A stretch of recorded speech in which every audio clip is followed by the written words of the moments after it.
Alors, c'est la troisième vague de qualification, 2,5 litres. Le Wet Spot, Rob Stevenson.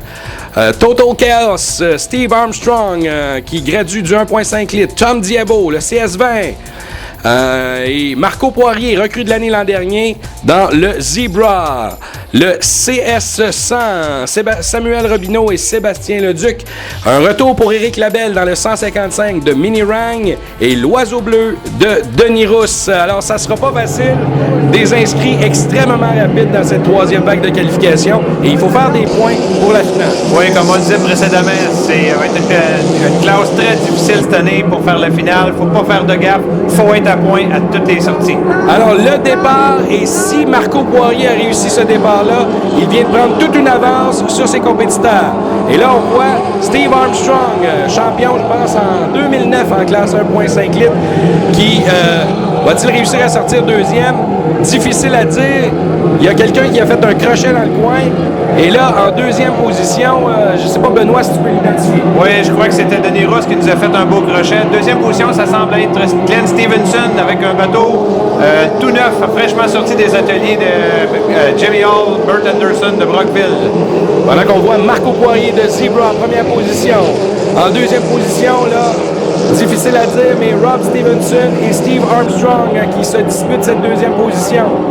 Et un peu plus loin en arrière, et là, l'angle de caméra a changé. Alors, regardez Armstrong et Stevenson qui se battent pendant qu'on voit Denis Rousse, le 225, champion de la saison dernière.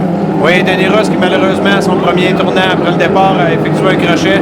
Ça coûte très cher, puis on sait que dans cette classe-là, on ne peut pas vraiment se permettre d'erreur. Ça va être difficile pour lui de rattraper le peloton pour accumuler des points pour la finale. Alors, toujours Marco Poirier dans le Zebra en première position. Si il a bien pris son départ, il donc vogue vers une première victoire cette saison. En deuxième position, c'est Stevenson et Armstrong qui se disputent toujours cette deuxième place. Ici, Alonso, troisième vague de qualification, donc en classe 2,5 litres. Belle bataille pour la deuxième position. Armstrong à l'extérieur. Pendant qu'on voit le Mini Rang, Éric Labelle. Et ça, c'est une embarcation qui sort des ateliers de Jean-Guy Leboeuf, qui avait passé une année complète au Lac-Saint-Jean et les associés n'avaient pas réussi là, à s'entendre pour aller courir. Et là, il revient orange maintenant. Oui, c'est l'ancienne embarcation avec laquelle Sylvain Doré fait ses débuts dans le merveilleux monde des hydroplanes. Sylvain, maintenant gradué à la classe 350, pour aller jouer avec les grands garçons. Oui, on verra ça tout à l'heure, Benoît. Et là, on regarde toujours en deuxième position Stevenson à l'intérieur, Armstrong à l'extérieur. Beau duel, belle course. Et est-ce que Armstrong est plus rapide? On dirait bien que oui. Est-ce qu'il va voler la deuxième place à Rob Stevenson? Quel début de saison pour on pourrait appeler ça les nouvelles recrues. Un gars qui monte du 1.5 au 2.5. On savait qu'il était extrêmement rapide dans le 1.5. Il continue à la même place, à les mêmes performances dans le 2.5 litres. Steve Armstrong et Glenn Stevenson, deux gens de Brockville qui nous donnent une belle performance ici. Et oui, c'est ça, c'est les gens de Brockville, la région de Brockville qui est presque aussi prolifique que la région de Valleyfield en termes de nombre de bateaux.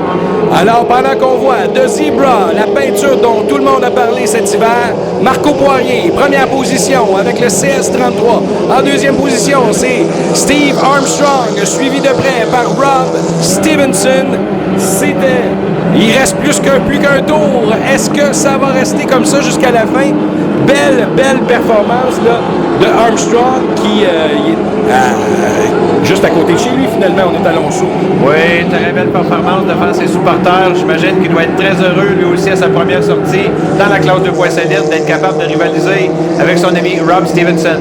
Ils suivent en arrière Denis Rousse à cause de son petit incident de course, ainsi que Tom Diabo de Kanawaki, tout près de Châteauguay, en Montérégie. Alors, pendant qu'on regarde comment Marco Poirier, lui qui a connu toute une saison de recrue l'année dernière, s'achemine donc vers cette victoire dans le groupe C, classe 2.5 litres.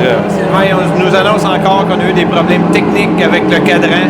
Alors, les officiels vont se pencher pour déterminer les résultats officiels de cette classe. Alors, c'est bien dommage, mais on a assisté quand même à une excellente troisième vague de qualification.